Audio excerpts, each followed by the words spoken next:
ప్రేమ అంటే తెలియని వాళ్ళని ప్రేమించడం వల్లే నిజంగా ప్రేమించిన వారు బాధపడుతున్నారు. అసలు ప్రేమ అంటే ఏంటో కూడా తెలియకుండా చాలామంది ఈ రోజుల్లో ప్రేమిస్తున్నారు. ప్రేమ అంటే విలువైన గిఫ్టుల్లోనూ చేసే షికారులు షాపింగుల్లోనో లేదు. నేను ప్రేమిస్తున్నా, ప్రేమించుకొని పెళ్లి చేసుకున్నా అనుకునే వారిలో చాలామంది ప్రేమించిన వారి నుండి జీవమున్న ప్రేమను కాకుండా ఏవేవో జీవం లేని వాటిని ఆశిస్తున్నారు. ప్రేమ అంటే ఒక అద్భుతమైన ఫీలింగ్. ప్రేమ అంటే ఒక నమ్మకం.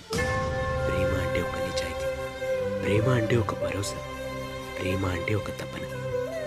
తను నాకు మాత్రమే సొంతమనే చిన్న తీయని స్వార్థం కూడా స్వచ్ఛమైన ప్రేమలో కనిపిస్తుంది. ఈ రోజుల్లో నిస్వార్థమైన స్వచ్ఛమైన ప్రేమను పొందిన వారు నిజంగా అదృష్టవంతులు. పుట్టుకతో మనకి ఏమాత్రం సంబంధం లేని వ్యక్తి మన జీవితంలో తరసపడినప్పుడు తనే కదా నా మనిషి అని కలిగే గొప్ప ఫీలింగ్ ప్రేమ. తన చుట్టూ 1000 మంది ఉన్న తన కళ్ళకి ప్రేమించిన వ్యక్తి మాత్రమే కనిపిస్తారు. నా కోసం ఒక మనిషి ఉంది, ఎదురు చూస్తూ ఉంటుంది అని కలిగే అనుభూతి ఒక ప్రేమకు మాత్రమే సొంతం. దురదృష్టవశాత్తు ఈ రోజుల్లో ప్రేమ అనేది సుఖభోగాల్లో మాత్రమే ఉంది అని భావిస్తున్నారు. అటువంటి వారికి నిజమైన ప్రేమ విలువ ఎప్పటికీ తెలియదు. ఒకవేళ తెలిసినా అప్పటికీ అంతా అయిపోతుంది.